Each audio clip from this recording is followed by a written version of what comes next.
Bueno, habíamos quedado la vez anterior en, bueno, habíamos hablado un poco de la mirada de Antonio Blay y habíamos mirado, bueno, lo que nos pasaba cuando éramos niños, lo que nos pasó a todos cuando éramos niños, que se nos educó, ¿no? Esta famosa palabra educar, que nos van diciendo qué tengo que hacer, cómo lo tengo que hacer, qué es lo que no tengo que hacer, y todos nosotros fuimos aprendiendo de niños esto. Y para un niño, lo que se le dice es sagrado, lo que le dicen los adultos. Es una verdad irrefutable, ¿no? Como cuando somos niños que nos dicen que de- viene Papá Noel, que después vienen los Reyes, que Ratón Pérez, bueno, todas estas cosas que nos van diciendo los adultos, nosotros lo creemos y vemos así el mundo y empezamos a hacer cosas de las cuales nos pidieron nuestros padres. ¿Para qué? Para que ellos nos sonrían, nosotros nos sentamos niños buenos y no nos reten o no nos castiguen. Porque obviamente si no hago las cosas como mis padres quieren, me van a castigar. Esto se parece mucho a lo que hablamos en constelaciones de las reglas familiares. Cada familia tiene sus reglas. Y obviamente si yo nazco en X familia voy a tener que obedecer esas reglas porque si no me porto así, voy a ser excluido. Bien, entonces me voy formando un modelo, un modo de ser, y yo creo que soy así. Y es muy importante para mí, porque esa es la clave de todos nuestros problemas de adultos. Si uno no se observa y no descubre que ahora tiene 60, 70 años, 50, no importa los que tenga, y yo sigo actuando en base a ese modelo, es que no me voy a dar cuenta que todavía estoy sosteniendo ese modelo, el modelo que aprendí cuando tenía 3, 4 años, 5. Claro, mientras era niño yo me sentía aceptada, ¿sí? Y creía que yo era así, porque así fue como me conté que yo soy, tengo este modo de ser, y me olvidé de lo que realmente soy. Antonio Blaile llama esto desconectarse del fondo. El fondo es justamente nuestro potencial, es lo que somos. También se le llama esencia o el ser con mayúscula. Entonces me olvidé de todo esto y yo ahora vivo mi vida según un modo de ser.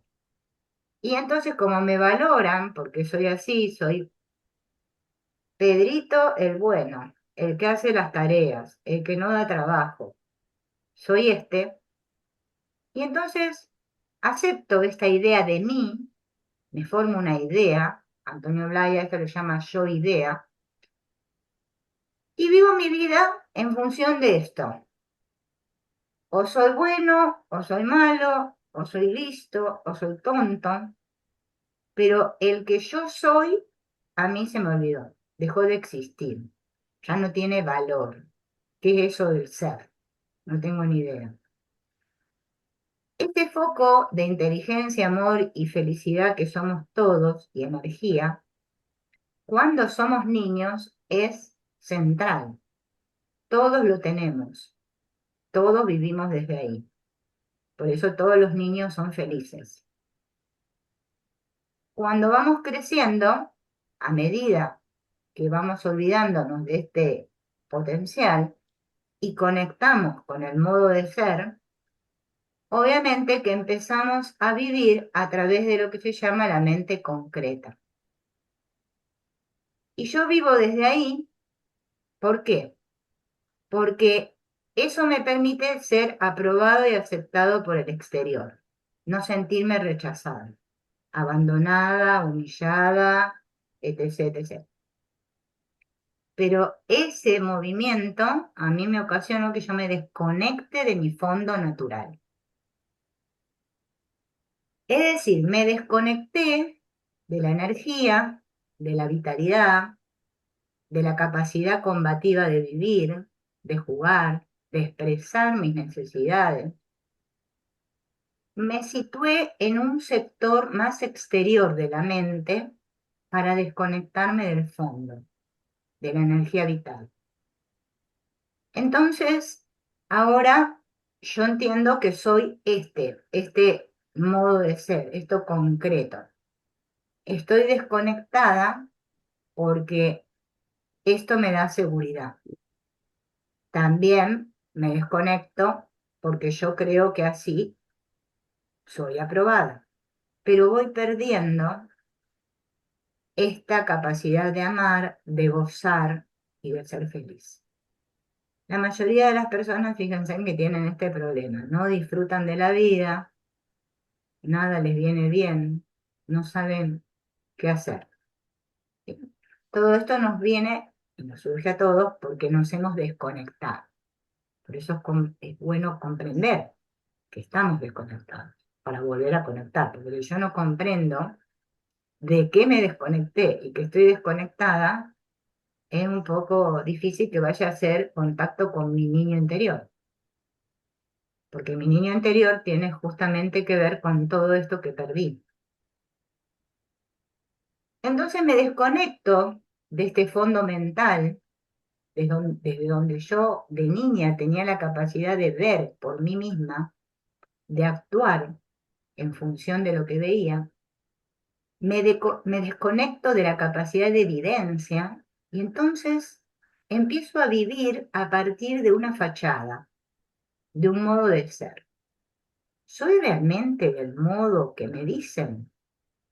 Porque si no soy así, no voy a conseguir aprecio, valoración, afecto y seguridad. La desconexión de este fondo de seguridad, de este fondo de felicidad, de este fondo de evidencia, impide al niño vivir en la fuente.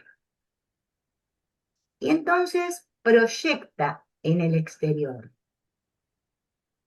Entonces estará exigiendo ahora el niño que el exterior, cuando uno es pequeño es la madre, ¿no es cierto?, o el padre, después le va a exigir al mundo, que el afuera me dé eso, la seguridad, la felicidad, la información que voy a tener que ir aceptando. Entonces no vivo ya directamente, sino que yo vivo desconectada de ello. Y proyecto al mundo todo eso que siento que me falta y lo pido ahí para que el mundo o los otros me den eso que antes yo tenía, sigo teniendo, pero antes surgía naturalmente de mi interior. Ahora ya no. Desde ese momento, el fondo está ahí, porque del fondo surge todo lo que yo soy, pero yo me desconecté y me instalé en una mente externa y me convertí en esta mente externa. Me convertí en un centro artificial. Porque desde este centro no solamente está el modelo, sino que desde este centro externo o mente externa voy a poder controlar constantemente mi comportamiento. Voy a estar ajustando mi conducta, mis respuestas, para que estén de acuerdo con el modelo. Y voy a empezar a reprimir todo lo que no está de acuerdo con el modelo. Es decir, que realmente es un centro alrededor del cual se va tejiendo, se va estructurando todo el modo de funcionar y de valorar de uno. Lo importante es que se vea claro que el modelo implica, ahora que se convirtió en el centro, la desconexión del centro natural. Entonces, la mayoría de nosotros vivimos, yo le llamo una película alternativa, ¿no? No vivimos la realidad. La mayoría de nosotros vivimos en esa mente externa donde nos contamos que mi vida es así, que yo soy así, que voy logrando cosas así y que voy a llegar así. Antonio Blay le llama el yo ideal. Vivimos entre un movimiento entre el yo idea, esto que yo creo que soy, el modelo, y lo que yo siento que me falta, que lo proyecto en un yo ideal, el cual yo siento que voy a llegar a ser, qué sé yo, famoso, lindo, no sé, todo lo que yo siento que no soy, siento que lo voy a lograr. Y en ese movimiento me salteo la experiencia de vida, o sea, no experimento la vida. Todo esto genera en nosotros, en todos los seres humanos, salvo que haya alguno que sea súper iluminado y ya haya trascendido todo, pero no estaría en este mundo si trascendió, genera una triple angustia. Todos tenemos esta triple angustia instalada en nosotros. Por eso es que vivimos la vida sintiéndola como una lucha interna, que creemos que es una lucha externa, porque nosotros proyectamos y creemos que es el mundo el que nos hace, el mundo el que nos amenaza. ¿Por qué? Porque estamos desconectados del fondo. Entonces, de niños empezamos a proyectar al exterior esto que correspondería que yo me lo dé a mí misma, o sea, que lo obtenga de mi fondo. Yo ahora lo busco ahí afuera. Y como no lo puedo vivir, o sea, no puedo vivir mi experiencia, no me puedo sentir a mí misma, pero tengo una necesidad de sentir eso, de sentir amor, de sentirme aprobado, de sentir la vida, de sentir la inteligencia. Entonces, bueno, le pido, cuando soy pequeña, obviamente que le pido a mi mamá, a mi papá, a mis hermanos que me hagan felices, que me den seguridad, que me avalen en mis ideas, ¿m? Que me avalen en cuanto a la información. El niño espera que el exterior le dé esa plenitud, esa certeza, esa seguridad. ¿Por qué? Volvemos otra vez a decir lo mismo, porque estoy desconectada del fondo. Para asegurarme justamente este afecto, esta aceptación, ¿qué pasa? Cuando siente el niño, bueno, voy creciendo y también lo siento, que el exterior deja de darme eso. No me da certeza, no me da afecto, me empieza a faltar felicidad. Entonces, el niño vuelve otra vez, ¿sí? A emprender una lucha, ¿no? Como dice Antonio Blay, o un camino, en donde empieza a idealizar, ¿sí? Que bueno, ahora no lo tengo, pero es que ya me lo van a dar, ya lo voy a conseguir, porque quizás si yo soy así, entonces me va a pasar así, ¿no? Este pensamiento causa efecto que está instalado en nosotros. Por eso es que en las constelaciones nos encontramos con este intríngulis. ¿Cómo hago para salir de esa mente externa? Ese pensamiento lineal. Si esto, si esto. Y es justamente eso que nos pasa a todos, porque obviamente no tenemos conciencia de dónde viene, por eso está bueno comprenderlo de la triple angustia. Porque si yo no sé lo que me pasa, es que tampoco voy a ir a buscar ninguna solución. Voy a seguir buscando soluciones allá afuera. Ese mecanismo de autorregularnos que hemos perdido, en donde yo voy hacia adentro de mí y me siento, lo vamos perdiendo. Por eso es que empezamos a sentir esta angustia. Por eso Antonio Blay le llama la triple angustia. ¿Por qué? Porque ya siento que no lo consigo. No tengo soporte. Siento que no tengo sostén. Me empiezo a sentir sola, aislada.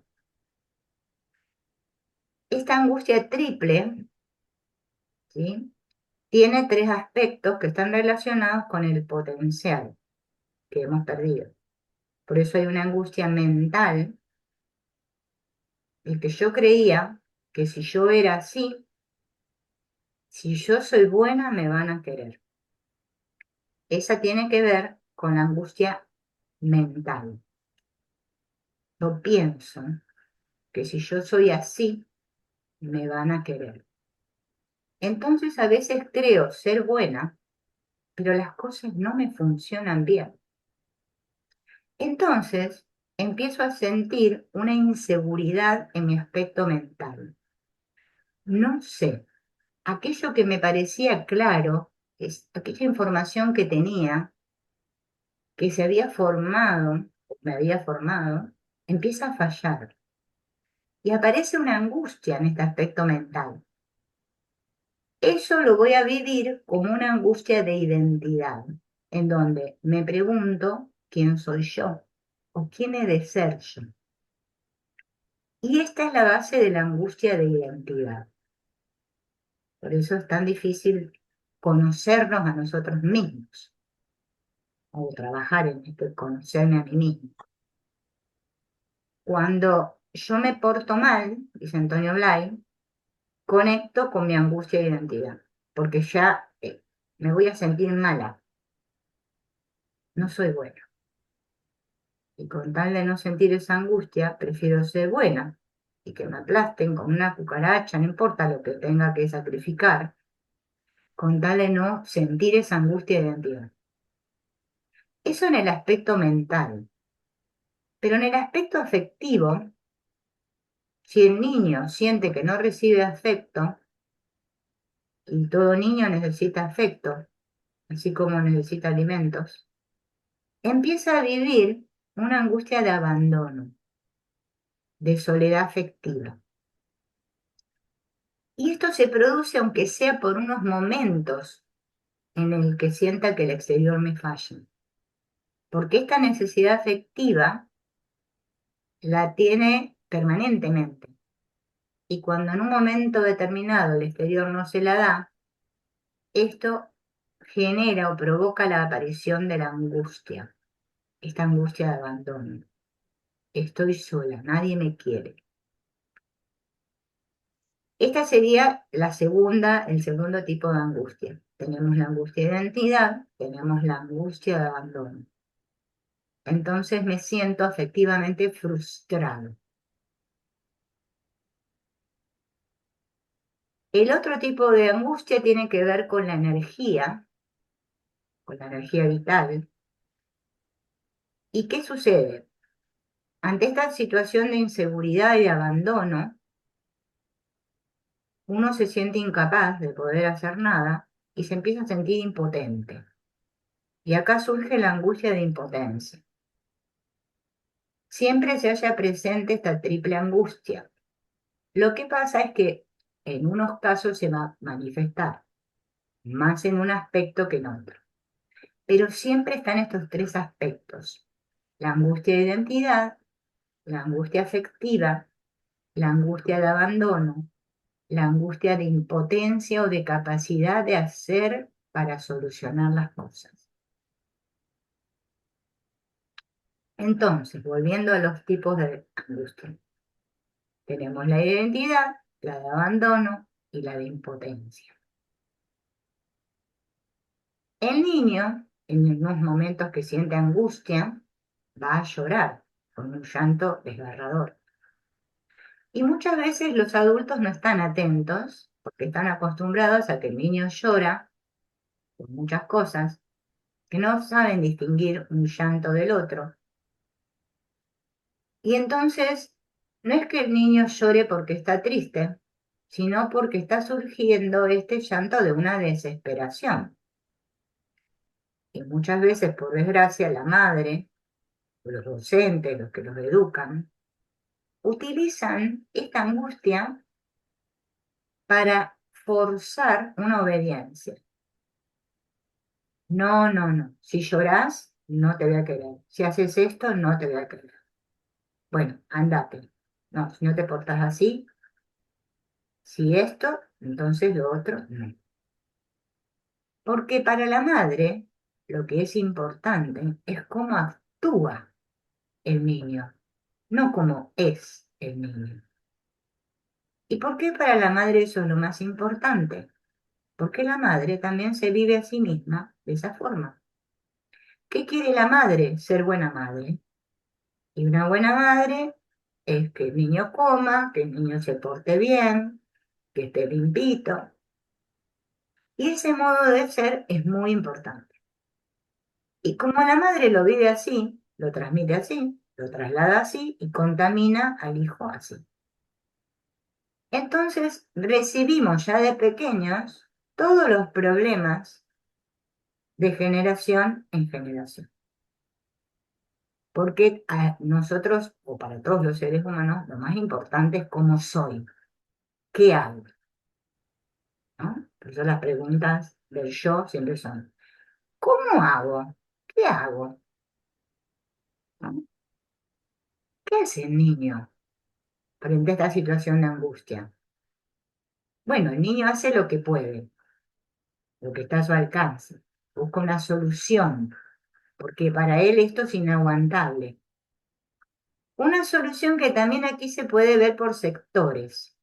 En el aspecto de identidad del niño, puede buscar la solución que consiste en decir, sí, es que no me quieren porque en el fondo yo no soy suficientemente bueno. Pero en la medida en que yo me obligue realmente a ser totalmente bueno, no tendrán más remedio que quererme o que valorarme. Es decir, que puede crear un supermodelo que es la obligación de ser siempre totalmente bueno. Entonces, esta idea le atenúa la angustia porque le abre una esperanza. Y entonces, ¿qué hace?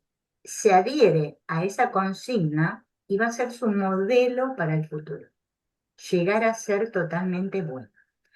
Y si ustedes son honestos con ustedes mismos y reflexionan, van a ver que la mayoría de las personas le dan bombo y platillo al ser buena persona. En este mundo lo único que importa es que seas buena persona. Si vos sos buena persona, ya está. Te ganaste el cielo, el Oscar. Es un sentimiento, un sentimiento no, es un anhelo de ser bueno, porque si yo dejo de ser buena, es que me voy a conectar con esa angustia. Y como no la quiero sentir, entonces prefiero ser buena. Y ahí tenemos las personas que luego están viviendo toda su vida bajo la obligación interior de ser siempre totalmente buenas. Y como que ser bueno es algo que está apoyado por la sociedad, por la religión, bueno, parece que uno está en orden con todo. Pero la verdad es que la mayor parte de las personas que juegan a ser buenas simplemente porque están obedeciendo a esta consigna, la necesidad imperiosa de sentirse buenas, porque si no va a surgir la angustia. A esto se le llama una necesidad compulsiva. La persona se siente obligada a ser buena para que no vuelva a surgir la angustia. Y no olviden que la decisión de ser bueno es para huir de la angustia de identidad. Por lo tanto, en la medida que yo no soy bueno, va a volver a surgir la angustia, que siempre está ahí, y debajo de mi deseo de ser bueno, entonces yo la voy a atenuar. Siempre yo voy a necesitar ser. Por eso, cuando la persona que está jugando a esto falla, o sea, se equivoca, no está a la altura de la circunstancia, le va a surgir la angustia en forma de remordimiento, de culpabilidad. Y es importantísimo entender, porque esto es el armazón de nuestro modo de funcionar. Y no podemos entendernos realmente a nosotros mismos ni a los demás si no aprendemos a descubrir todo esto en nosotros. Este modelo de ser bueno luego se puede manifestar en apuntarme a un curso de realización, por ejemplo, a todo aquello que de algún modo venga con la aureola de ser el mejor y puede no ser nada más que un mecanismo para huir de la angustia interior que se nota luego cuando voy aprendiendo o trabajando en algo. Puede ser que en lugar de con este modelo de voy a ser súper bueno, el niño reaccione de otra manera, al revés, y diga, he sido bueno y no me han comprendido, me han fallado, voy a protestar. Y entonces el niño empieza a ser rebelde frente a la situación de rechazo. Y curiosamente, en la medida que él siente rebeldía, es como se empieza a atenuar su angustia. Por eso vemos también personas que se rebelan contra todo, justamente porque están actuando al revés, para no sentir esta angustia de la identidad. Porque ya se dieron cuenta que ser bueno era el cuerpo. Así que al vivir la protesta o al vivir el rechazo se siente más afirmado, se siente más él mismo y la angustia tiende a disminuir. O sea que es un modo de sentirme fuerte, afirmado, y eso va a crear un estilo de comportamiento. Toda la vida se la pasará con el estilo de ir en contra de la situación, de la autoridad, del exterior. Esto es una personalidad reactiva, que en la medida en que se opone, se afirma, y en la medida en que no se opone, que cede, vuelve otra vez la angustia. Y aquí también está la necesidad compulsiva de oponerme, de reaccionar en contra. Claro, esto va a crear muchos problemas. Lo primero, también crea problemas, y tan numerosos como los pueda crear este, solo que estos son más aparatosos, porque por un lado la persona necesita oponerse, pero para algo tiene que ponerse de acuerdo, por ejemplo, para casarse y tener hijos. Y entonces, por un lado, quiere aceptar, pero en cuanto lo hace, enseguida surge dentro de él una insatisfacción, un miedo y una angustia, que están en su interior. Y entonces lucha. Oponerse ante aquel mismo con quien está buscando penetrarse. Eso va a crear una actitud completamente contradictoria respecto a la persona. Se la quiere y la rechaza, creando justamente muchos dramas. Pero puede ser también que esta angustia de identidad se reaccione de otra manera, que es, no voy a ser ni bueno ni malo, sino que me voy a cerrar al exterior, voy a huir, entonces renuncio a la aceptación del exterior. El razonamiento que el niño no se llega a formular explícitamente sería, no se puede confiar en nadie, siempre fallan, siempre te van a fallar, yo me retiro. Entonces este niño se inhibe interiormente, se aísla, y ya no trata de conseguir aceptación, afecto, sino que se desconecta, aunque exteriormente parece que va haciéndolo todo, pero le falta el contacto, la irrupción, y entonces se encierra en imaginaciones, en estudios o en una productividad u otra, incapaz de una entrega, incapaz de asumir la vida.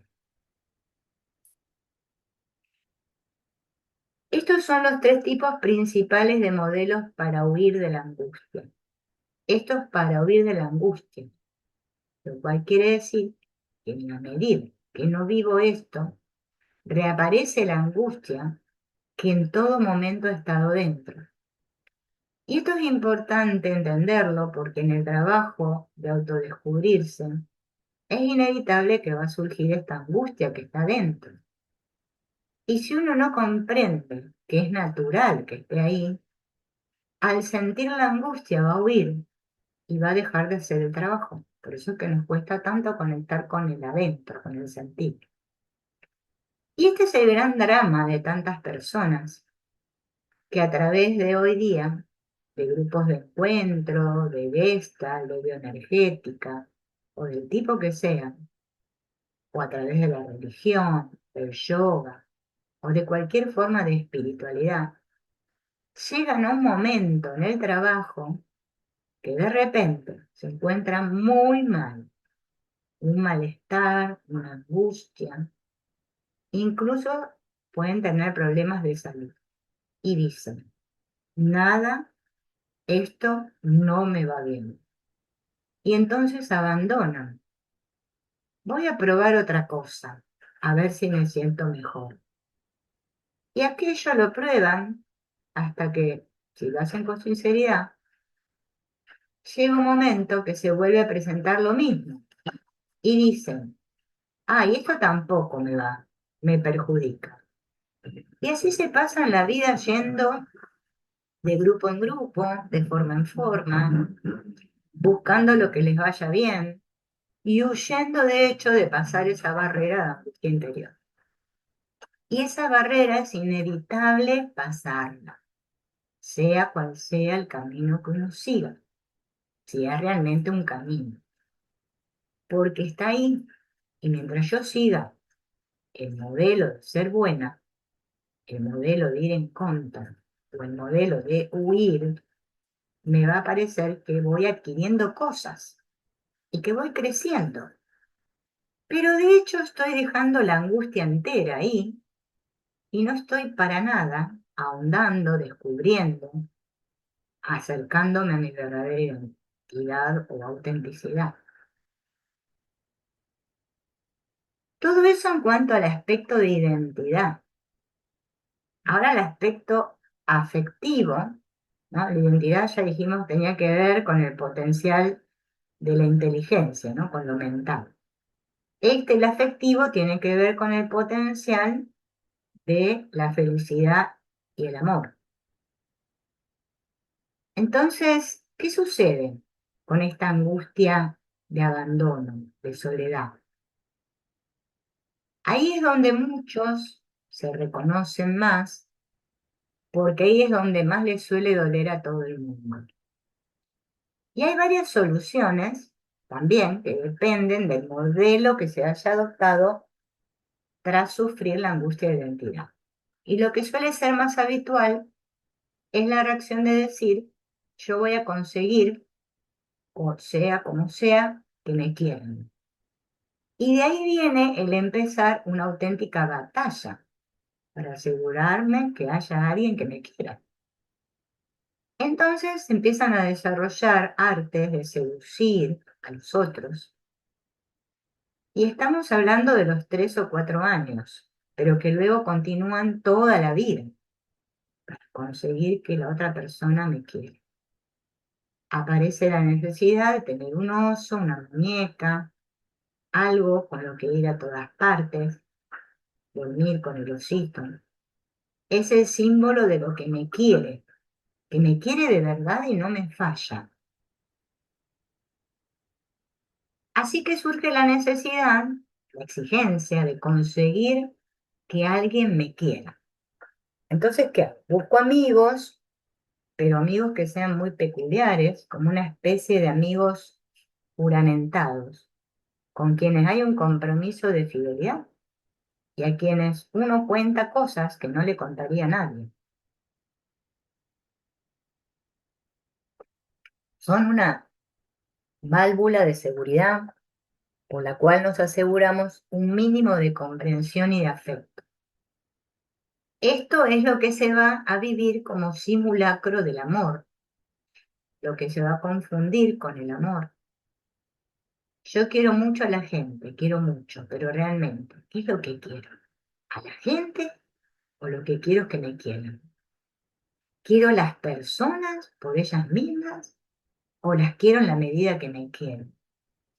¿Las quiero a ellas o quiero su amor? En la medida que esa persona que me quiere me falla, este amor se empieza a convertir en resentimiento, en odio, en protesta, lo cual quiere decir que yo no quería a la persona, que lo que estaba queriendo era su afecto, la necesidad de asegurarme el afecto. Y cuando aquella persona me falla, hace resurgir de nuevo mi angustia de abandono. Y eso es lo que luego se confunde con el amor a las personas. Eso no es amor, es un amor infantil, es un amor egocentrado, es un amor que está centrado en mí. Yo quiero aquello que me hace sentir bien a mí, no quiero aquello por ello mismo. Lo que quiero es lo que me da. Me quiero a mí a través de aquello. Y por eso, cuando aquello me falla, yo me siento desamparada. Y eso es lo que produce el dolor del alejamiento de personas queridas o la muerte de personas queridas. Lo que sucede es que todo ello es tan normal que se llama amor. El amor real consiste en querer el bien del otro, no en querer que el otro me esté dando mi bien. Que haya una demanda de reciprocidad es natural, es dar y recibir, compartir, pero en la mayor parte de los casos no es así, sino que lo que hay es una auténtica exigencia de que el otro me esté dando afecto, me esté dando lo que sea. Y cuando esa persona deja de darme, que se va, siento un vacío, una carencia, que antes la recibía a través de su presencia. Por eso lloro. No lloro por el otro, lloro por mí.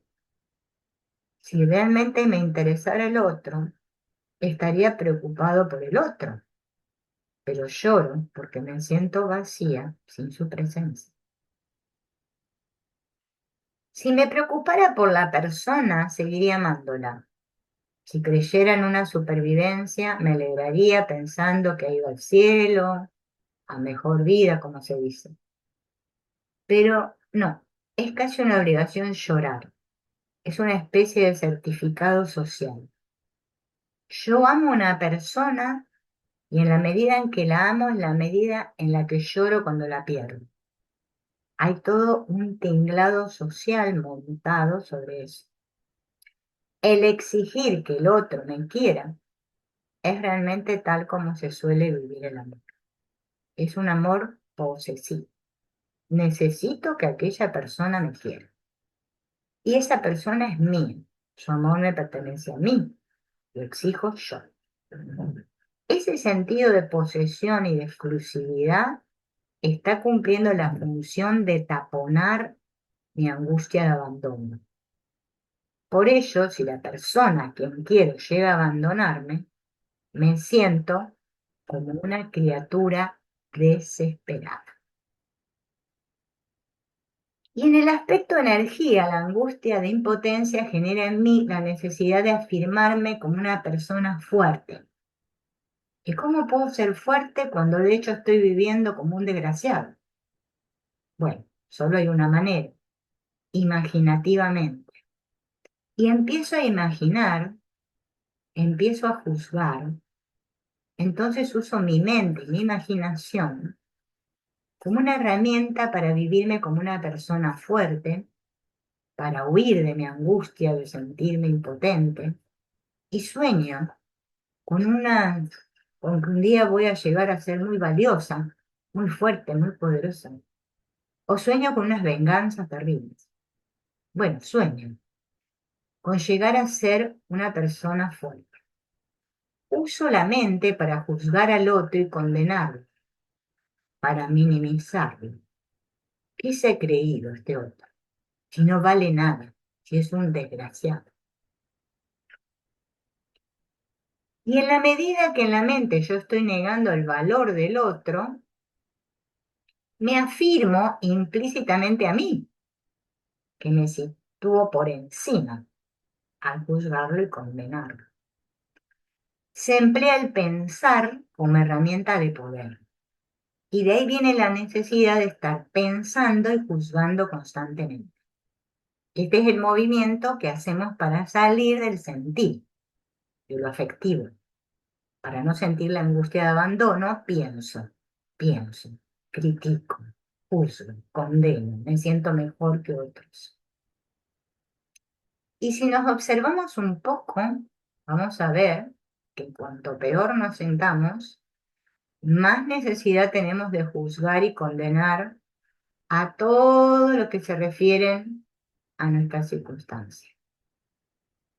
Y si somos felices, menos necesidad de juzgar tenemos y menos de condenar. La mente está haciendo esta función simbólica de poder, de afirmarme como ser poderoso, superior.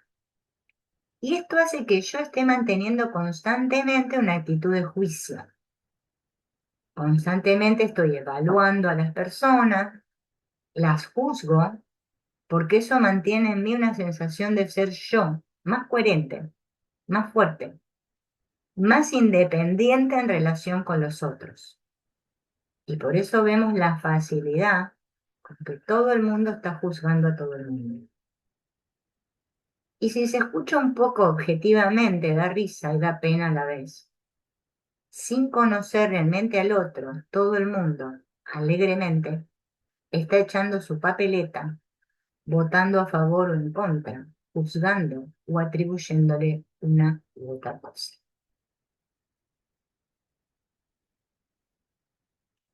Bien, bueno, hasta aquí vimos una parte que es la parte esta que plantea Antonio Blay, que yo recomiendo siempre. Antonio Blay, para mí es mi gran maestro.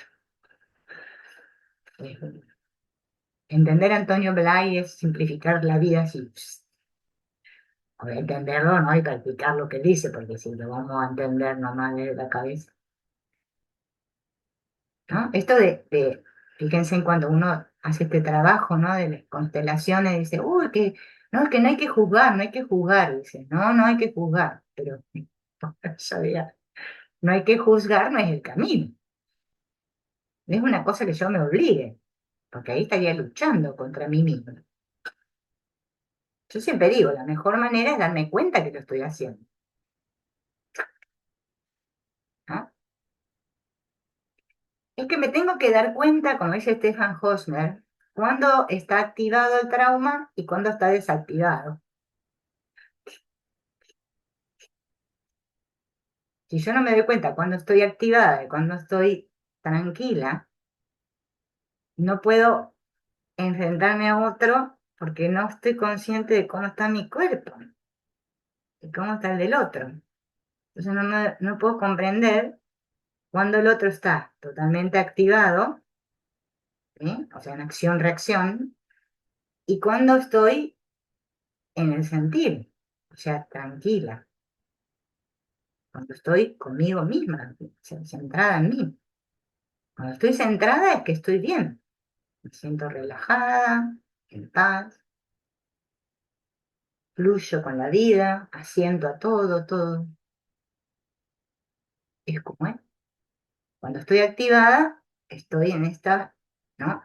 Tratando de evitar esta triple angustia todo el tiempo, de no sentirme impotente, de no sentirme abandonada, de no sentir que no sé quién soy, porque en nuestro mundo el ser alguien es muy importante, por eso existen los certificados.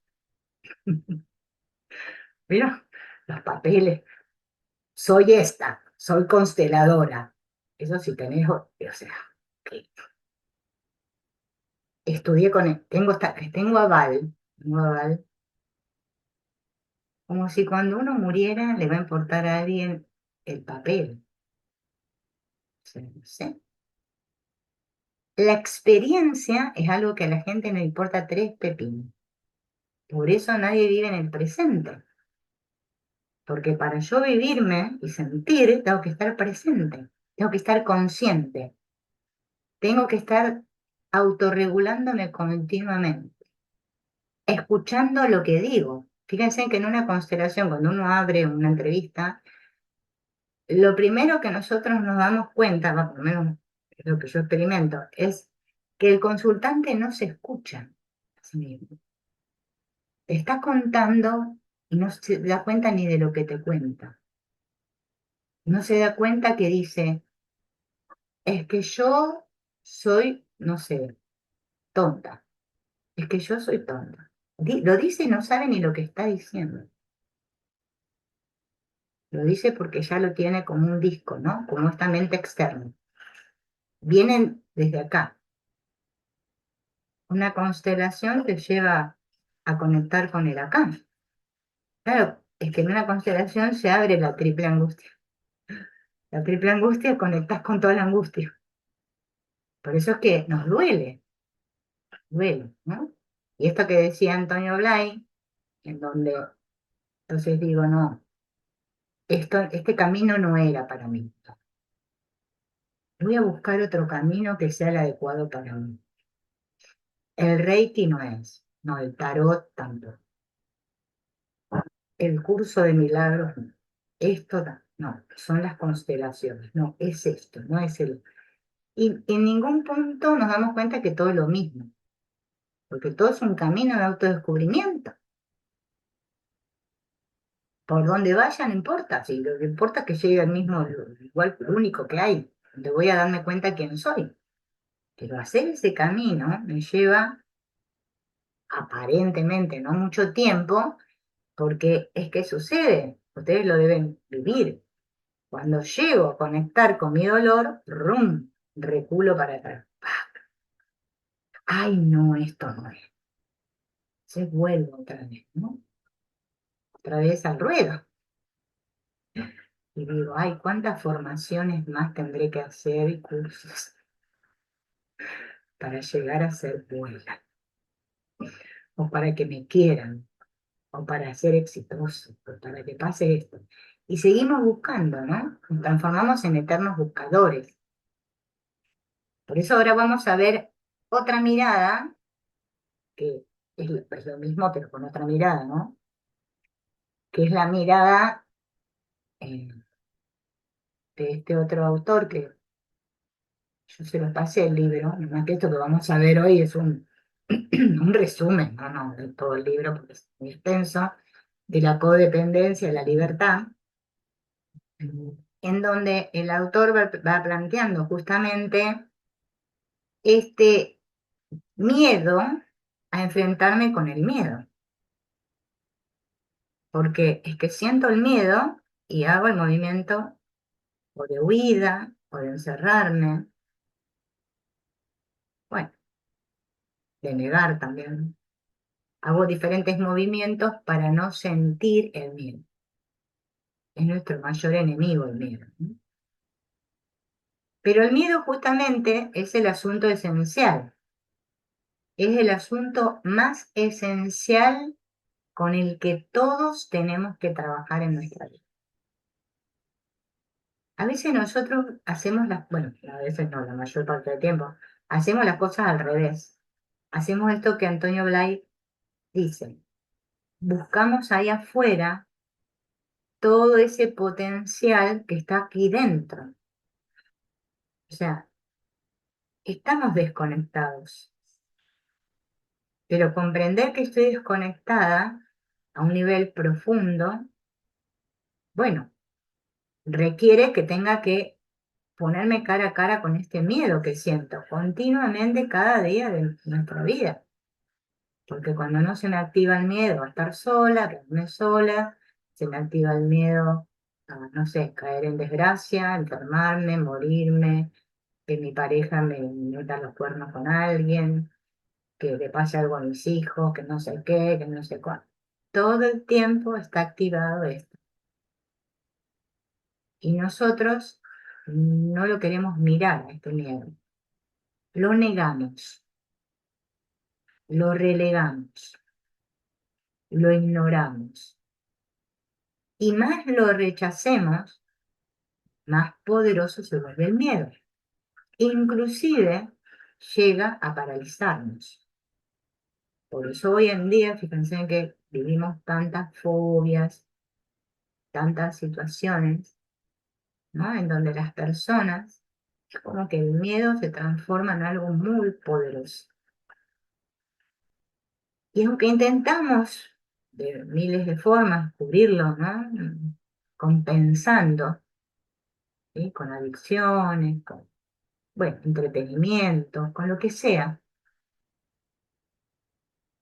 Y mientras no nos demos cuenta que esta fuerza del miedo está escondida, vamos a vivir con ansiedad, vamos a sabotear nuestra creatividad, nos vamos a poner rígidos, suspicaces o obsesionados con la seguridad. Y justamente también vamos a anular nuestro esfuerzo por encontrar el amor. Por eso es que tenemos que hacernos amigos de este miedo, o de nuestros miedos, sacarlo a la luz, investigar con compasión para que se transforme. Para esto tenemos que abrirnos a nuestra vulnerabilidad y autoaceptación. Esta palabra vulnerabilidad también está mal vista por la sociedad, porque ser vulnerable es como sinónimo de ser débil, tonto, y nadie quiere sentirse así. Y el miedo, justamente, empieza a dominar y afectar todos los aspectos de nuestra vida. Afecta nuestra forma de hablar, de trabajar, de comer, de relacionarnos, incluso de respirar. Es un factor que se encuentra presente de forma permanente y nosotros lo queremos a cada instante ignorar, superar e incluso alejar. ¿Y de dónde proviene este sentimiento de indignidad en todos nosotros? Todos sentimos que hay algo inherentemente equivocado en nosotros. Y esto es bueno conectar. Bueno, yo conecté y empecé a conectar con eso cuando empecé a estudiar el curso de milagros. ¿Por qué? Porque empecé a darme cuenta de que justamente esto que en el mundo le llamamos equivocarse, ¿no? Uy, me equivoqué. Eh, es igual a sentir que uno se muere, ¿no? Entonces empecé a darme cuenta cuán a menudo estaba en contacto con la muerte. Continuamente me estaba muriendo a cada instante, porque era tanto el miedo a equivocarme, y empecé a darme cuenta que este sentimiento de sentirnos totalmente erróneos está en todos los seres humanos. Por eso yo siempre, bueno, les digo que para poder trabajar con otros en una constelación, tenemos que ser humildes y darnos cuenta que eso está en todos, que no es una cosa que le pasa a este que viene a verme y que yo no lo tengo, entonces yo le puedo ayudar. No es que yo también lo tengo, porque aquí, en el planeta Tierra, todos nos sentimos así. Hay algo inherentemente equivocado en mí y eso me da vergüenza. Cuando yo conozco esta vergüenza, ¿sí? Esto provoca un shock. Es como un movimiento así, como un susto, ¿no? ¿Vieron? Como un shock. Y sentimos esto, claro, en un punto tenemos el conocimiento intelectual, pero lo sigo sintiendo, me sigo sintiendo así errónea. Me doy cuenta que en ciertas situaciones me paralizo, inclusive me confundo, ¿no? Esto como, no sé, hablar en público y entonces todos me están mirando. Ay, me voy a equivocar.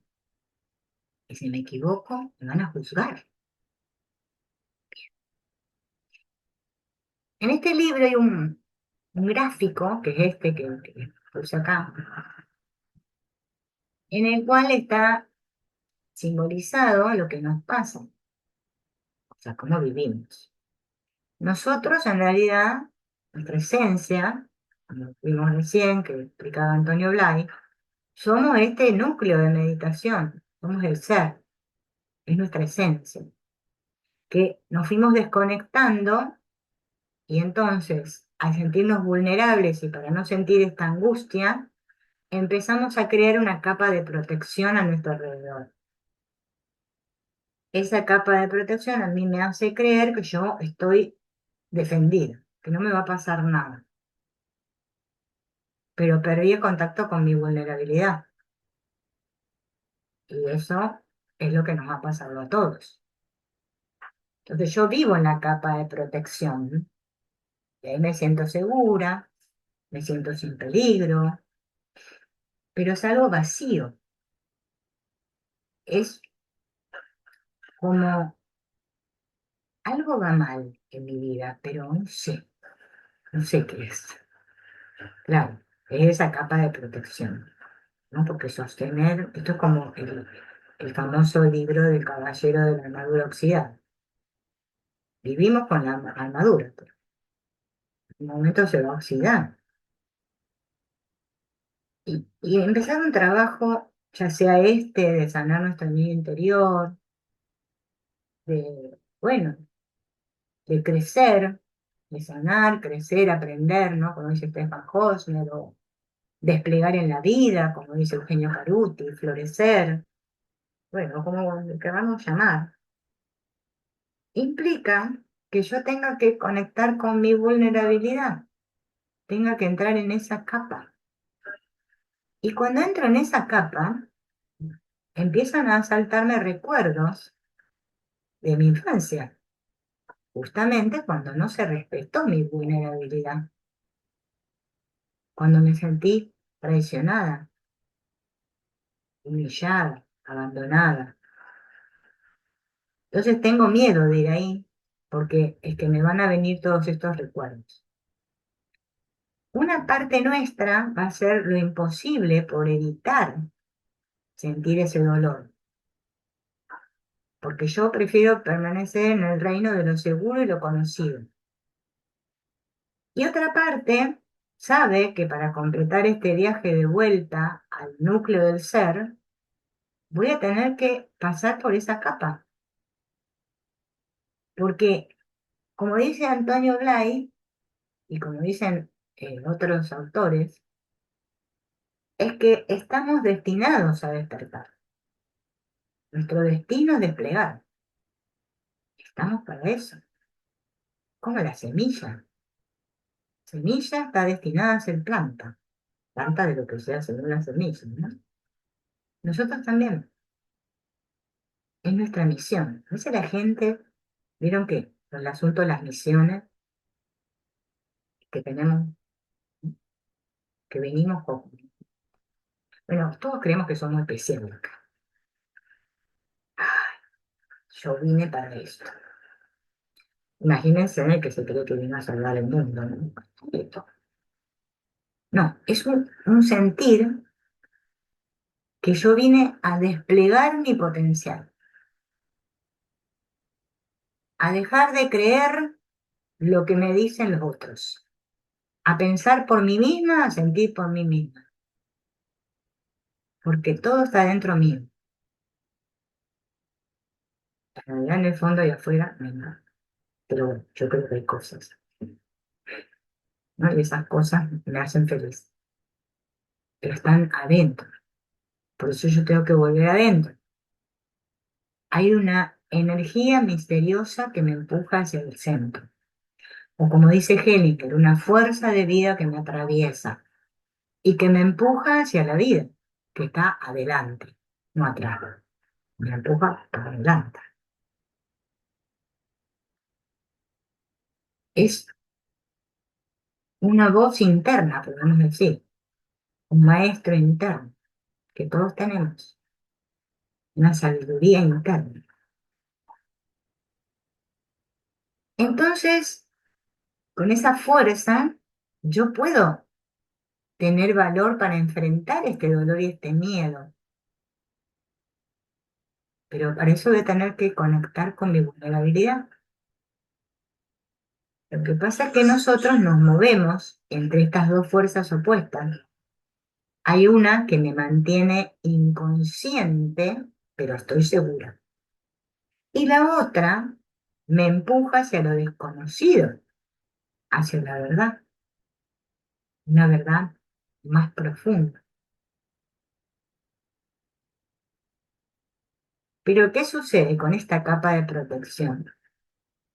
Como la creamos para protegernos de la vulnerabilidad, claro, hicimos el escudo y yo creemos, ¿no? Que así estamos bloqueando estas energías dolorosas, evitando que me hagan daño. Es la forma en la que hemos sido capaces de mantener cierto control sobre estas energías que nos acechan. Nuestra capa de protección intenta evitar sentir miedo o dolor. ¿Y cómo lo consigo? Trasladando la energía a cualquier parte, distrayéndome, haciendo cosas, pensando, dramatizando, bueno, teniendo sexo, comiendo, no sé, lo que sea. Hacer algo, hay que hacer algo. Esto de que estoy diciendo ahora me recuerda justamente lo que les decía antes de la activación y el darme cuenta cómo me autorregulo, ¿no? Porque claro, cuando estoy activada, estoy haciendo todas estas cosas. Y yo creo que haciendo es que estoy siendo, pero en realidad yo soy cuando no hago. Y para nosotros no hacer y quedarme quieta por unos instantes en silencio es conectar con todo esto. Y yo no me gusta. Empiezo a sentir cosas. Por eso es que todos nos empeñamos para protegernos de esta vulnerabilidad en tener un rol, una imagen propia, en ser alguien. Por eso cuando me vacío, cuando hablamos de este estado de vacío o el vaciarnos, que es fundamental para este trabajo, nos aterra dejar de ser yo. Y como dice Joan Garriga, yo solo puedo asentir cuando dejo de ser yo. Desde el yo no puedo asentir. La gente piensa que constela, dice, yo, Silvina, constelo a todo mi sistema. Qué buena que soy. Desde ahí, desde el yo, desde el ego, no puedo asentir. Yo asiento cuando me rindo, por eso honro. Si yo no honro y me rindo y conecto con el sentir, no puedo asentir. Pero para sentir, yo tengo que soltar el yo, o sea, soltar mi imagen propia. Pero claro, me lo he hecho muy bien porque mis máscaras me permiten esconderme detrás de papeles como ser poderoso, víctima, sexy, buen samaritana, espiritual, encantador, carismático, inteligente, divertido o atlético. Me escondo detrás de cualquier cosa para reforzar este yo. Y para nuestra mente es impensable imaginar una relación sin una imagen propia de la que poder depender.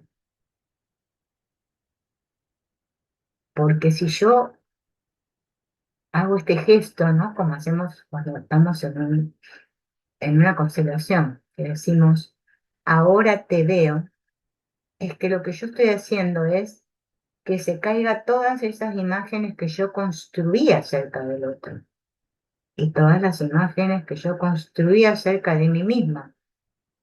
Por eso veo. Si no, no veo. Sigo en el amor ciego. Claro, esto no lo hacemos. ¿Por qué? Porque eso nos hace sentirnos muy vulnerables. Empiezo a contactar con el miedo. Es como que me siento desnuda. Por eso conecto con la vergüenza. Equivocarme, sentirme errónea. El pecado. Según la mitología dicen, Adán y Eva estaban en bola, felices, ¿no? Hasta que empezaron a dividir entre el bien y el mal, bueno y malo, lindo, feo. Aparece la noción de pecado, de equivocarme, de mancha, de cagada. Esa sensación que es la que hace que cuenta el mito que se pone en la hoja de parra y se tapan porque qué vergüenza es lo que nos conectó con la vergüenza. Por eso ahora todos sentimos vergüenza y fuimos expulsados del paraíso. El paraíso es una metáfora. El paraíso es lo que nosotros anhelamos, pero quiero vivir el paraíso aquí. Y aquí es como medio imposible.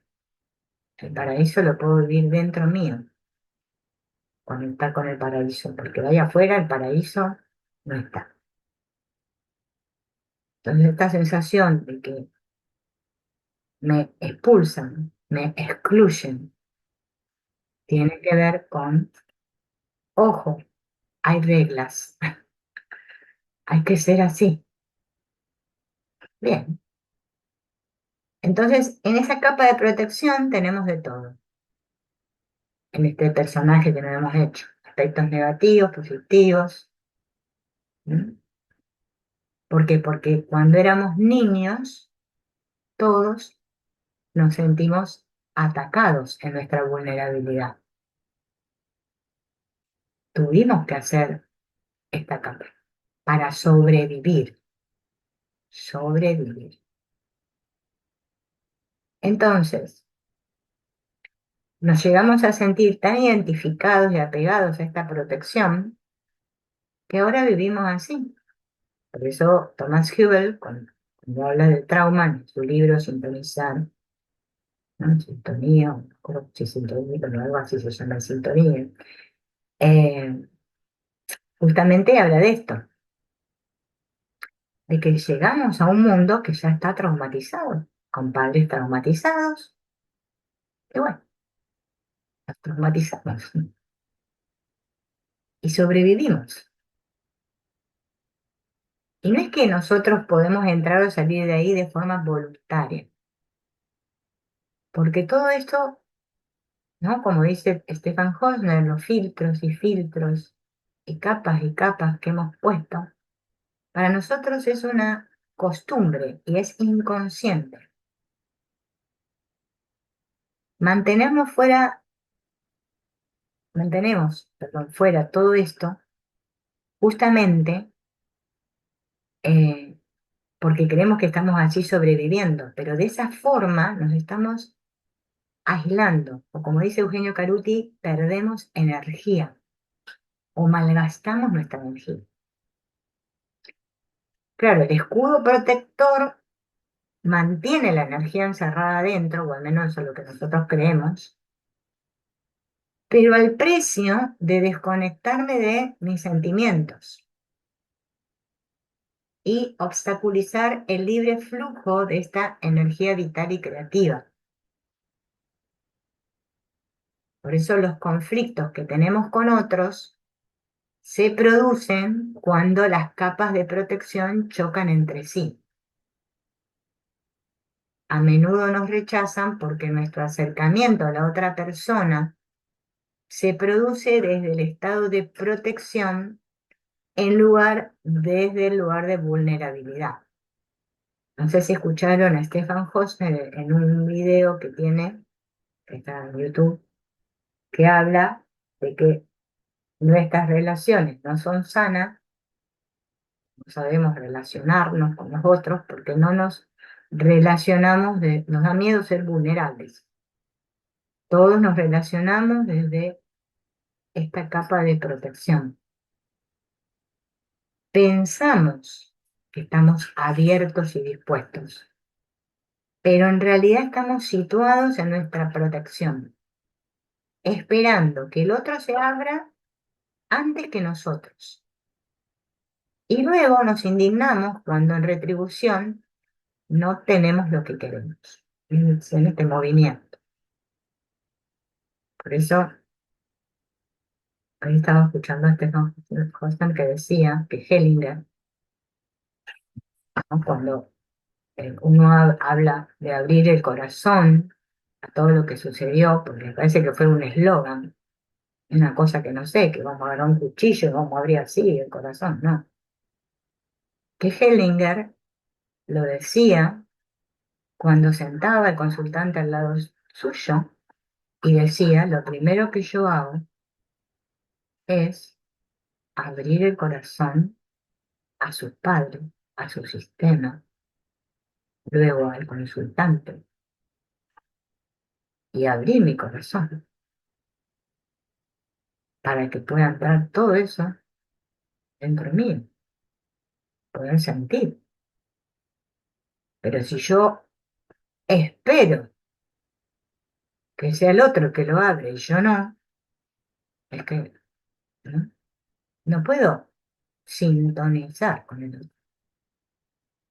Entonces, lo que hacemos nosotros es vivir estas relaciones que le llamamos sanas, pero que no son sanas. Nosotros le llamamos buenas. No me llevo bien. ¿Quién yo me llevo bien? Nos acostumbramos. Intentamos encontrarnos el uno al otro en el corazón, pero si nos encontramos en nuestra capa exterior, va a ser imposible desde mi capa de protección. Y mientras yo quiera influir en la otra persona, cambiarla, obviamente que estoy en la capa de protección, no estoy en la de vulnerabilidad. Por eso tengo expectativas, quiero herir a la otra persona, quiero controlarla, manipularla, culparla, decir algo sarcástico, cortarla o juzgarla. Y cada vez que empleamos esta energía, estamos atacando. Y atacamos porque nos protegemos. Yo me acuerdo cuando estudiaba el curso de milagros que había una lección que dice, si me defiendo he sido atacado, ¿no? Y la tenía que leer muchas veces porque yo decía, ¿qué quiere decir esto? Llevó mucho tiempo poder comprender esa lección. Es que si yo no me sintiera atacada, no me defendería. Solo me defiendo porque siento que estoy siendo atacada. Claro, observar estas capas de protección no es una cosa sencilla, porque es que ya nos hemos acostumbrado a estar a la defensiva. Y la única forma de tratar con esta capa es justamente soltando los juicios y dejando de intentar cambiarla. Nosotros no sanamos, y nos cuesta tanto sanar, por eso es que estamos ahí con todo el tiempo, parece que me falta, como decía un amigo, 2 telediarios, ¿no? Siempre me falta algo. ¿Por qué? Porque yo creo que tengo que hacer algo. Y justamente lo que tengo que hacer es dejar de hacer. Porque si yo juzgo, me juzgo porque juzgo, ya la cagué,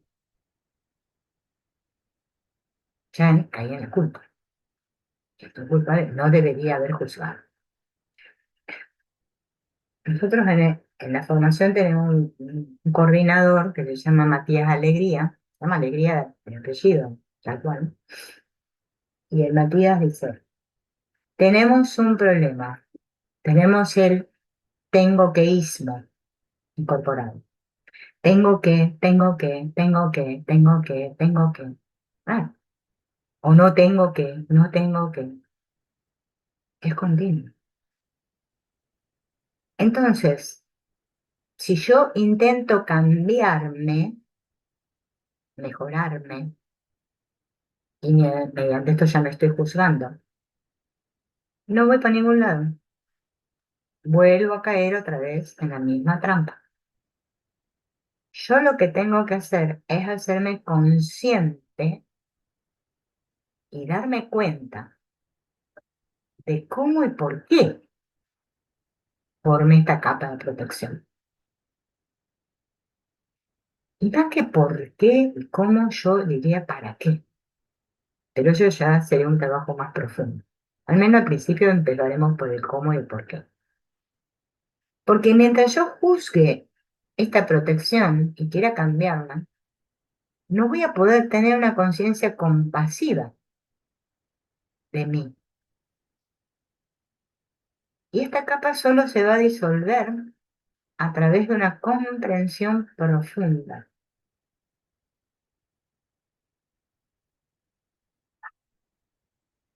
Bien, entonces, una vez que contacté con mi capa de protección,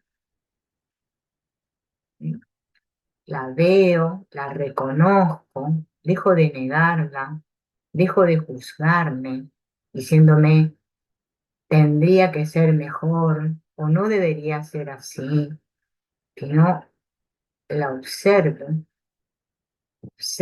no intento cambiar, la observo. Observar sin juzgar es el mayor acto de sanación que existe. Observar sin juzgar. Ahí está incluido el sí, ¿no? Podemos decir, observo y no juzgo. Esto de hacer este ejercicio, de conectar con esta capa de protección, primero, va a permitir que podamos ir a esta capa de vulnerabilidad, porque ahí está nuestro niño herido y asustado, en esa capa.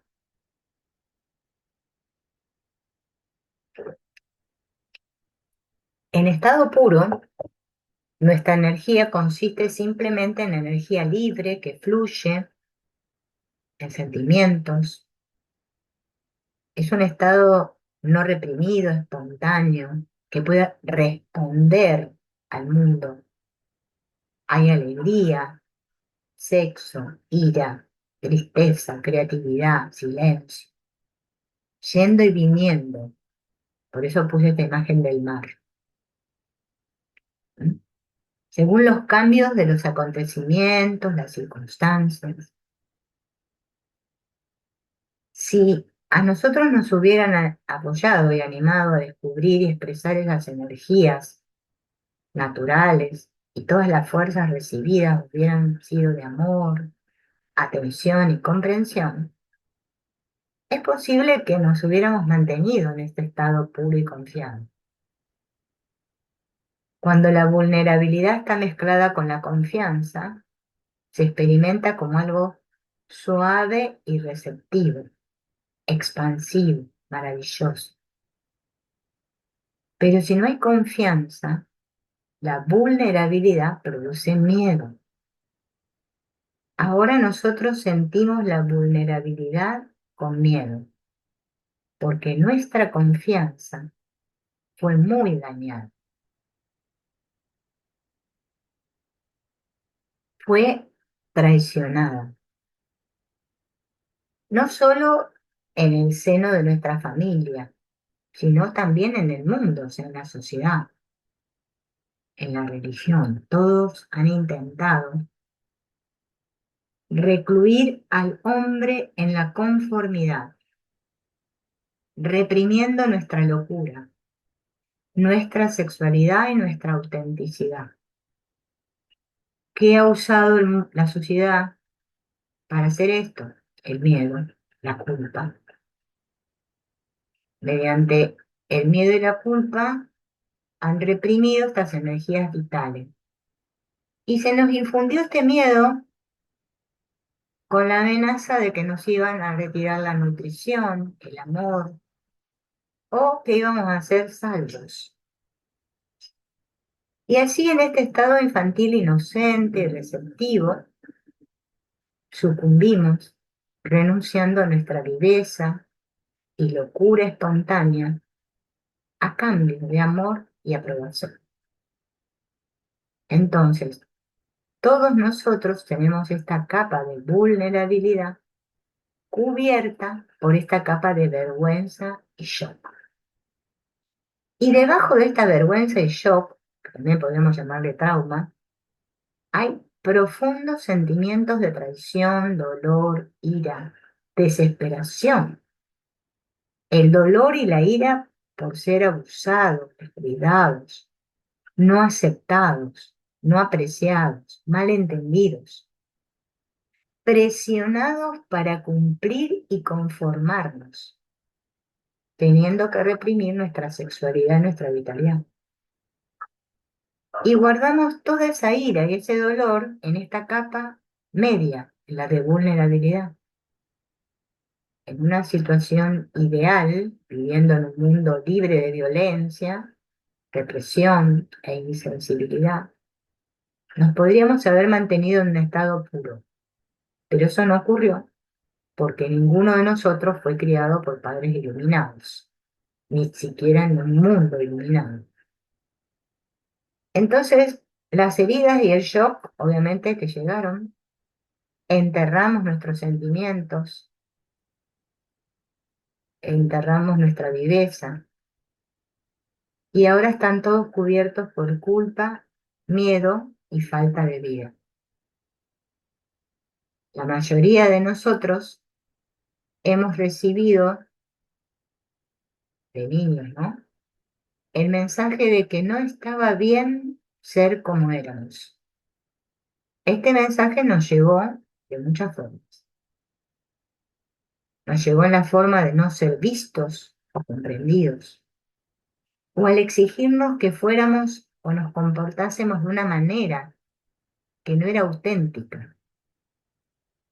El mensaje nos llegó desde el exterior, de nuestros padres, hermanos, profesores, sacerdotes, y luego nosotros lo llevamos dentro.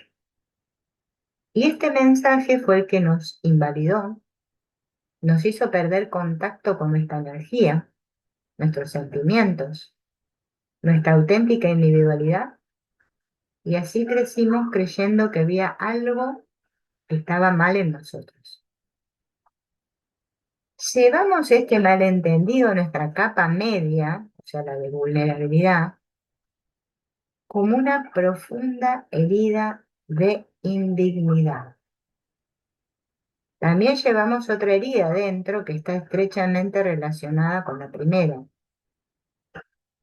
Se trata del dolor por haber sido dejado, abandonado, privado y separado de la fuente del amor. Entonces llevamos este tremendo miedo a ser privados de esta fuente. Y la mayoría de nosotros ya no estamos conectados con ese dolor, pero sale a la superficie cuando nos permitimos acercarnos a otra persona. Por eso es que en nuestras relaciones es que crecemos. Cada uno lleva estas dos heridas, la de indignidad y privación de forma diferente, pero todos las compartimos. Puede variar el grado de afectación, pero estamos todos navegando en ese barco. Y como estas heridas las sufrimos a una edad tan temprana, necesitamos encubrirlas para poder sobrevivir. El dolor fue muy profundo. Por eso fue que construimos la capa de protección. Por eso es que vivimos en una capa externa. O como dice Antonio Gleal, como les dije hace un rato, en esta mente externa. Esto hizo que bloqueáramos gran parte de nuestra energía sexual, creativa, amorosa, feliz, enérgica, extravagante.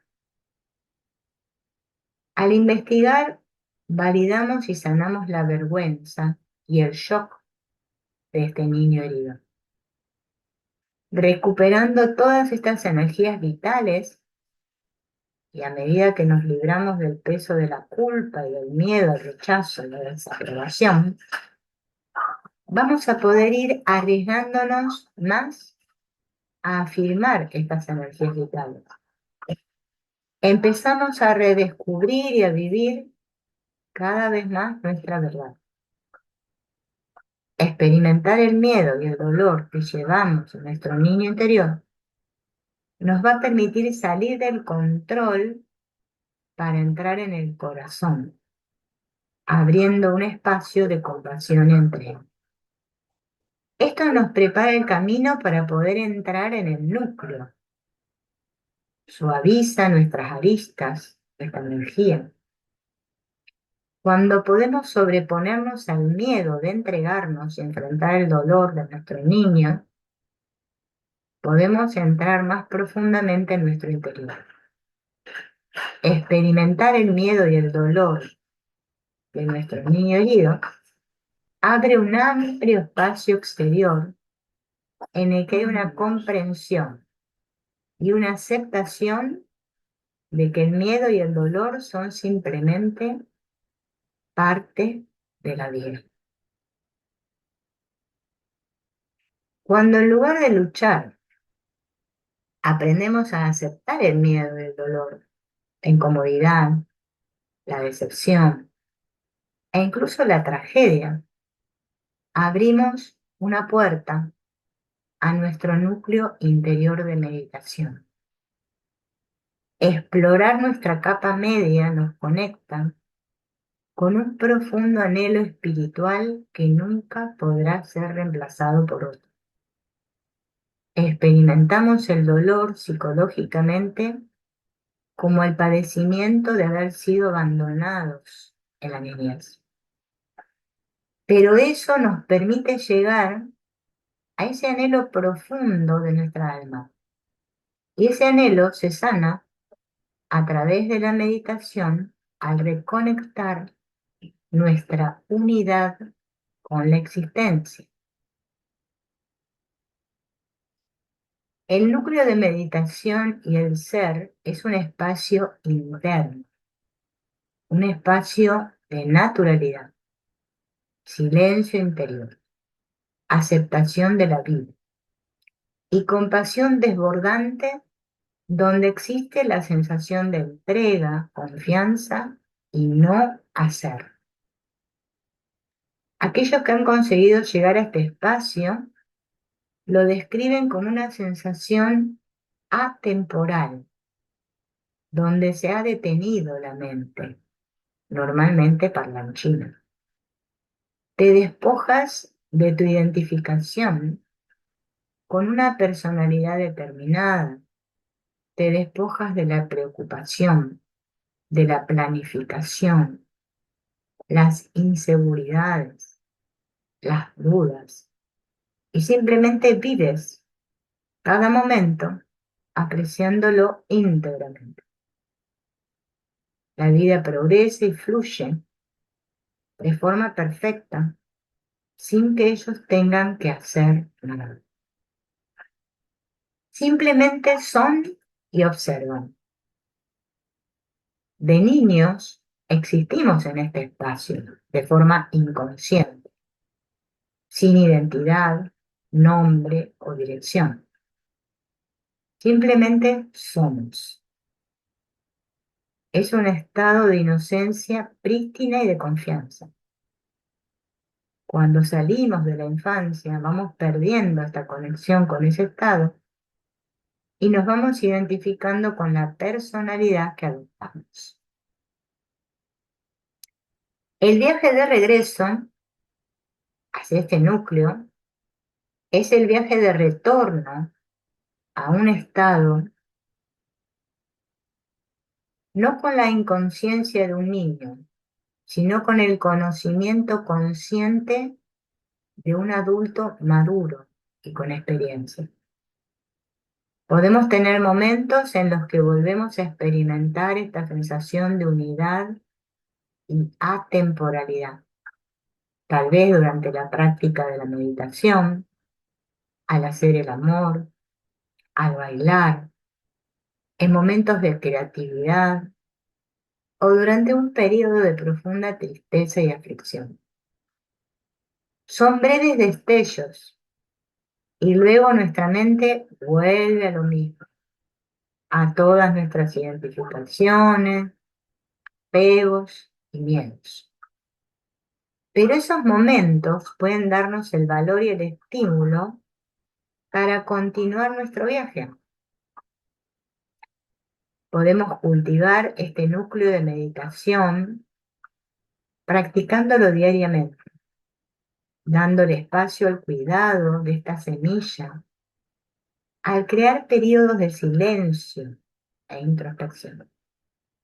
Espacios en los que no estamos ocupados en nada y tenemos el espacio para observar de una forma sencilla. Esto va generando progresivamente una mayor amplitud interior y más distanciamiento de las tensiones, de la presión externa y los conflictos internos. Los sentimientos, las percepciones y la paz que nos aporta la meditación son inmensos.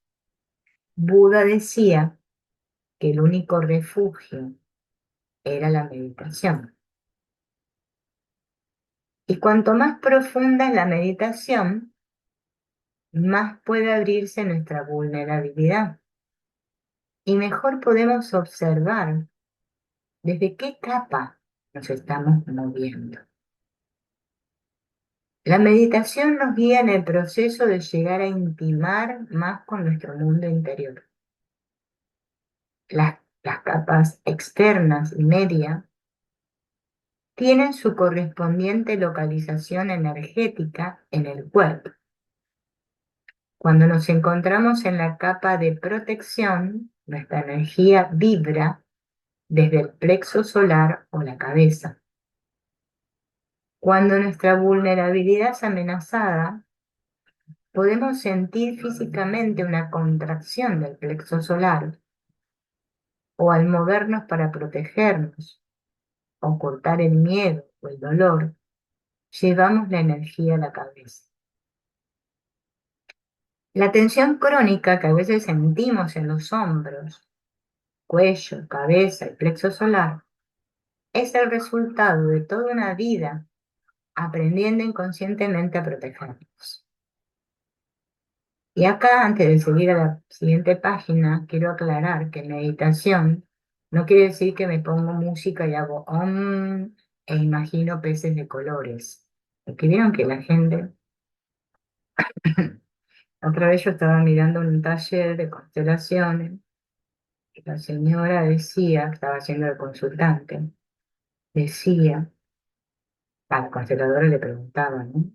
Que dónde había descubierto no sé qué cosa. Y ella decía en una meditación. Entonces, se trata de usar la meditación como una cosa que canalizo con seres del más allá, que me vienen imágenes y todo eso. Se está refiriendo a eso.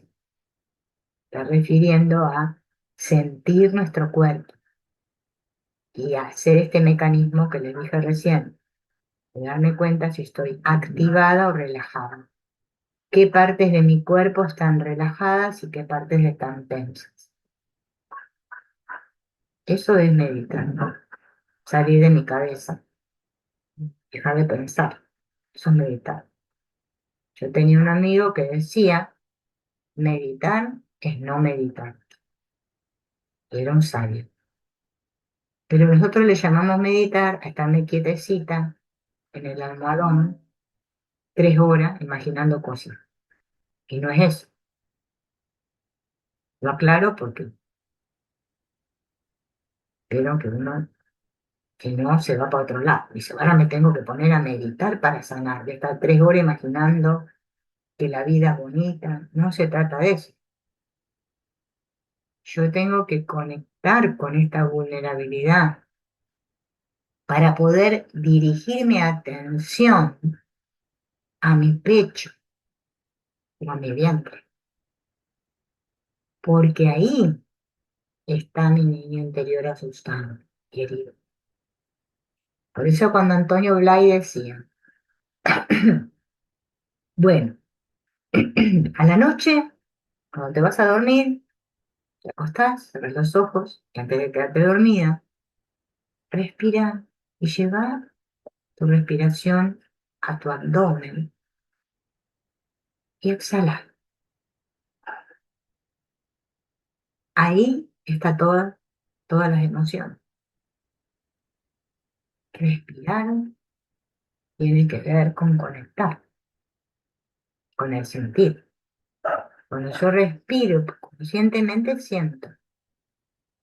Pasa que nosotros respiramos, porque obviamente si no nos morimos, pero no conscientemente. Entonces, ahí está el niño interior herido y asustado. Y el niño interior, como es el inconsciente, por eso Antonio Blay dice que trabajar con el inconsciente es reeducar nuestra mente infantil. Justamente es una cualidad receptiva y femenina, el inconsciente, ¿no? Por eso tiene que ver con el sentir, por eso está muy escondido, porque es inconsciente. Por eso meditar es justamente localizar, darme cuenta, podemos llamarle, dónde estoy observando la energía en mi cuerpo en un momento dado. ¿Qué siento en este momento? Quizás sienta tristeza, ira, sí, alegría, desconfianza. Por ejemplo, si me siento amenazada y con desconfianza de alguien, voy a mover mi energía al plexo solar y me voy a proteger. Si entonces me comunico desde este centro, lo vamos a llamar comunicarme desde el plexo solar, si no me cierro, ¿no? Cuando abordo a alguien desde mi capa de protección, voy a recibir a cambio el mismo tipo de energía. Y obviamente que voy a sentir que estoy en lucha con el otro, a ver quién gana y quién pierde. Bueno, cómo funciona el mundo. Gané, perdí. ¿Me fue bien? Me fue mal. ¿Mm? Pero si me comunico desde un espacio de vulnerabilidad, lo voy a hacer desde el corazón y desde el vientre. Si abordo a alguien con vulnerabilidad, es mucho menos probable que la otra persona se sienta amenazada. Y es más probable que me responda desde su vientre o su corazón. Por eso es que necesito sanar esta zona del plexo solar y el vientre. Es importante, importantísimo. Por eso esto que les decía de respirar así, con conciencia en la noche, llevando la energía, sintiéndola, soltando el aire. Es un ejercicio sencillo. No hay que imaginar nada ni hacer nada. Solamente sentir. Porque si mis heridas permanecen sin curar, cuando me enfrente con una energía amenazadora, es decir, cuando alguien me condene, me critique, automáticamente me voy a mover hacia esta zona del plexo solar y voy a responder ¿cómo? De dos formas. O me desmorono o ataco. Sanar el plexo solar significa hacerme consciente del momento en que este mecanismo se ha disparado. Y en lugar de reaccionar de forma inconsciente y habitual, aprendo a responder de forma adecuada. Cuando nuestro plexo solar está sano, estamos centrados, perseveramos, corremos riesgos, tenemos poder, pero encontrándonos tranquilos y enérgicos. Estamos en contacto con nuestra unicidad. Podemos usar la protección de forma clara y consciente siempre que el momento lo requiera, y así nuestra agresión o desmoronamientos son reemplazados por una afirmación consciente de nuestra energía vital. En términos de nuestra vulnerabilidad, mientras las heridas permanezcan sin curar, vamos a tener dificultades para sentir o experimentaremos y expresaremos los sentimientos de forma exagerada o histérica. Tenemos miedo a abrirnos porque no queremos sentir dolor. Y a menudo nuestra vulnerabilidad ha sido tan dañada que nos hemos desconectado de los sentimientos, de toda nuestra vulnerabilidad, y hace falta paciencia y un compromiso lento para permitir paulatinamente la curación de nuestro corazón y nuestro vientre. Se sana en una atmósfera de amor, aceptación y compromiso para reabrir y trabajar las heridas. Y así los sentimientos van regresando gradualmente. Al curar nuestra vulnerabilidad, nos vamos a poder permitir sentir miedo y dolor sin escapar. Y en este proceso, la calma y el centro vuelven a nuestro ser. Parece ser que gran parte de nuestro viaje consiste en llegar a un punto donde podemos saber lo que estamos sintiendo en cada instante. Y aprendemos a expresar esos sentimientos en el momento adecuado.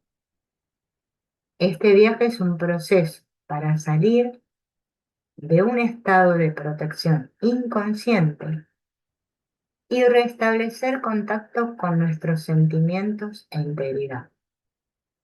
Es la curación de nuestro poder y vulnerabilidad e heridos. El viaje nos va a llevar a través de nuestra capa de sentimientos, reconectándonos con nuestra vulnerabilidad, confianza, inocencia. Es un viaje de peregrinaje a través de los miedos y del dolor de este niño herido. Es una atmósfera sin presión ni juicio en la que conseguimos sanar. Y todos los sentimientos enterrados afloran de manera natural. Cada uno tiene su propio proceso individual de curación, que implica dejar al descubierto material reprimido en nuestro inconsciente para redescubrir nuestra perdida vitalidad. Ponernos en contacto con nuestro perdido amor por nosotros mismos y nuestro anhelo de unidad, nuestro anhelo de reconectar con el todo una vez más. Y es importante que le permitamos a nuestro proceso individual desarrollarse en su propia manera especial. Recordemos que esta inocencia infantil, la confianza, la espontaneidad con la que hemos nacido, se ha encubierto debido a los traumas que sufrimos. Ahora, lo que encontramos cuando nos dirigimos dentro, hacia nuestra vulnerabilidad, va a ser un núcleo de miedo, un mundo de miedos muy profundos, de pánico e incluso terror. Y para poder sobrevivir, aprendimos desde una edad muy temprana a encontrar formas de compensación para esos miedos, pero eso no los hizo desaparecer. Por el contrario, se asentaron más profundamente en el inconsciente. Nuestro niño interior herido tiene una mente propia que funciona de forma totalmente independiente de la de nuestro adulto compensado. Él o ella viven en su propio mundo, un mundo basado en experiencias y recuerdos del lejano pasado, que son aún muy vívidos y afectan de manera importante al presente. Esto me recuerda mucho a lo que dice Stefan Husser sobre el trauma, ¿no? Que lo que hacemos es que nos encerramos en un mundo. Todos vivimos, o bueno, Eugenio Caruti también lo dice, en una burbuja de mundo. Este es mi mundo, y dentro de mi mundo siempre las cosas funcionan así, acá, para allá. Tiene una dirección.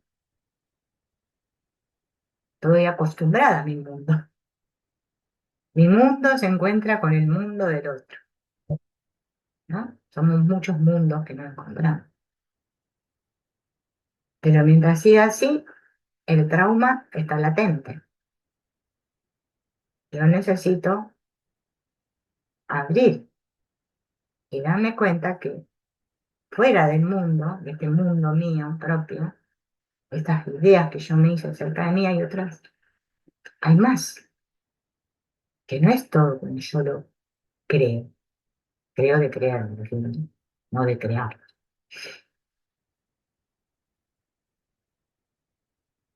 Bueno, ¿hay alguna pregunta? ¿Vieron cómo todo está relacionado con todo? Todo está conectado con todo, todo es lo mismo. Es como dice el curso de Milagros. Cuando te des cuenta que todo es lo mismo, habrás despertado. Mientras sigas creyendo que hay cosas diferentes, nosotros los humanos nos empeñamos. No, es así, como digo yo, mi punto de vista, lo sostengo. Entonces no me puedo abrir, por eso el movimiento de abrirme es un movimiento súper doloroso, porque se me cae todo. Tengo que permitir que se caigan todas las ideas que yo construí acerca de mí, sentir todos esos anhelos que espero que se cumplan, que no se van a cumplir. Bueno, crecer, en pocas palabras, crecer. Por eso necesitamos que el adulto aparezca, ¿no? Para que abrace al niño. A veces el gesto de abrazar al niño parece algo muy metafórico, pero en el fondo es literal. Abrazo, me abrazo. Me abrazo es me siento, no me siento.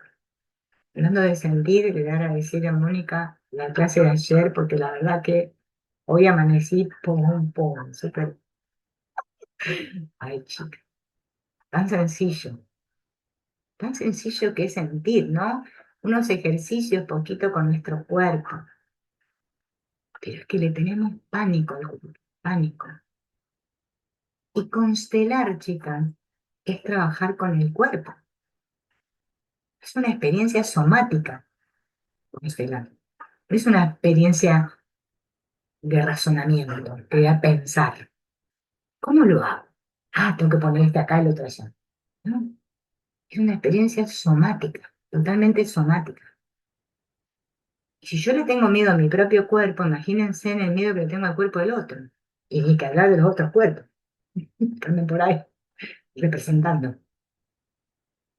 Por eso, ¿no? Trabajamos tanto en decirnos cosas que son obvias, pero las tenemos que decir. El representante que dice, representa. Ah, ¿y qué es representar? Representa. Y ya nos empiezan a venir muchas ideas. Ah, tengo que actuar. Se trata de que llore, grite, me tire los pelos. No, no, no. Representa, mirá. Elegí un representante para tu mamá. Pum. ¿Ves? Representa a tu mamá, pero no es tu mamá. No es tu mamá. Representa a tu mamá. Quizás siente como tu mamá. Quizás se mueve como tu mamá, pero no es tu mamá. Ese movimiento lo hace un adulto. El niño se cree que bajó el espíritu de la madre, que murió hace 20 años, y ahora está ahí, y quiere ir hacia la... No lo hace un niño herido, que todavía anhela a su mamá. Entonces se cree que ahí le apareció la mamá.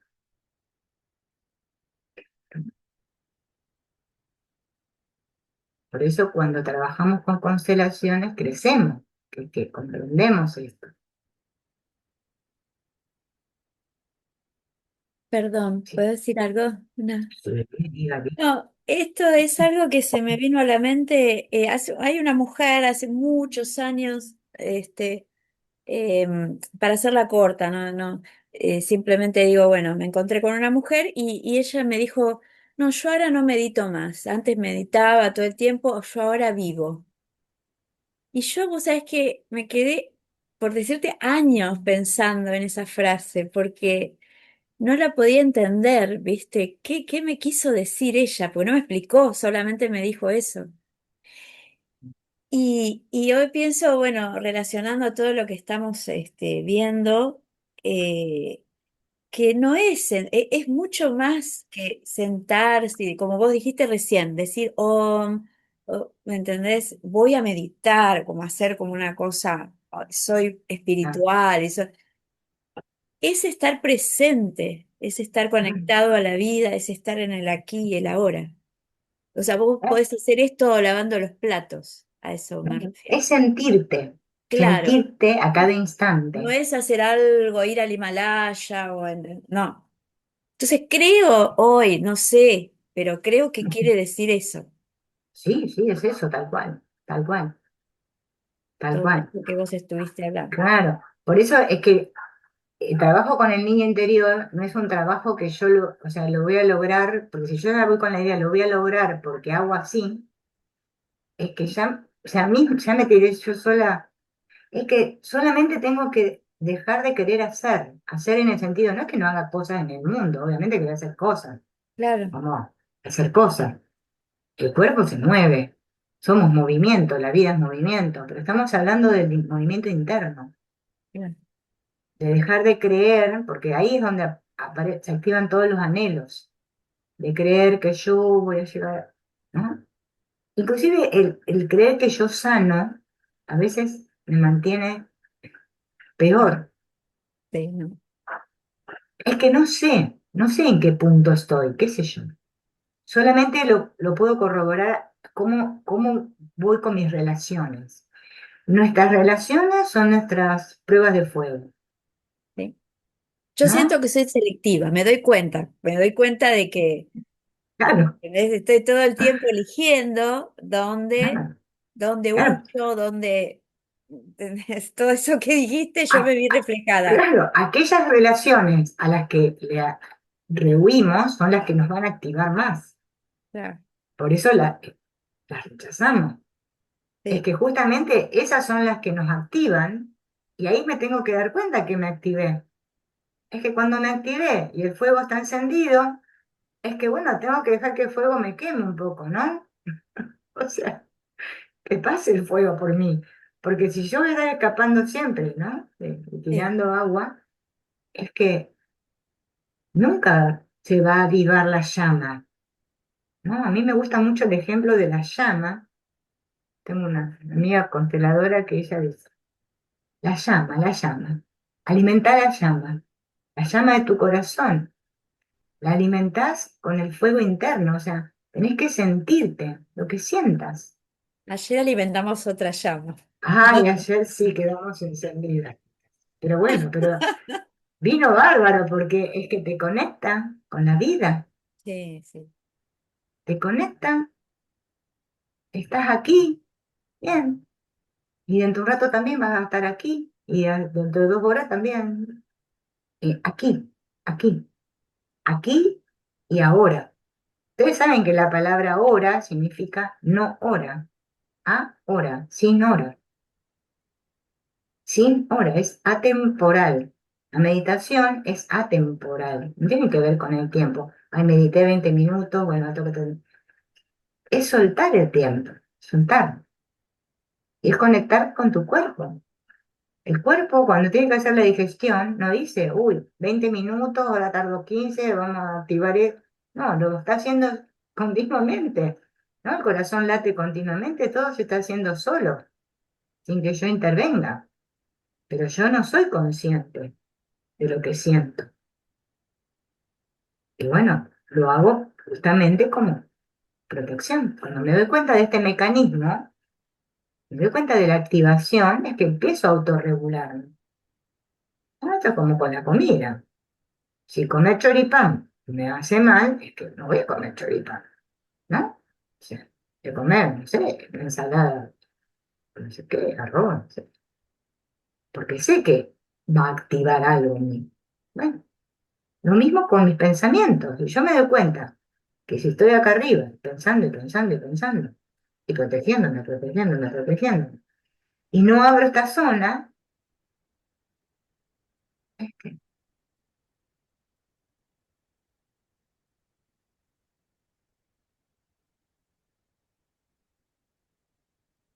bien, hemos terminado. Llegamos al final. Hermoso. Hoy, 27 de febrero, llegamos justo un día antes que termine febrero. Hermoso el taller, Silvi, re lindo. Gracias, Hermoso. chicas. La verdad, un Muy placer lindo. compartirlo porque es un tema apasionante, bueno, todos estos temas. Y aparte tan interno que a veces cuesta por ahí desde una lectura o no sé, o ver algo y decir, bueno, voy a conectar con mi interior, pero me parece que acá en este sistema, en este momento o ahora, estamos compartiendo todas un sentir que nos lleva a esto de estar unidas la parte interna, ¿no? Que cuesta un montón.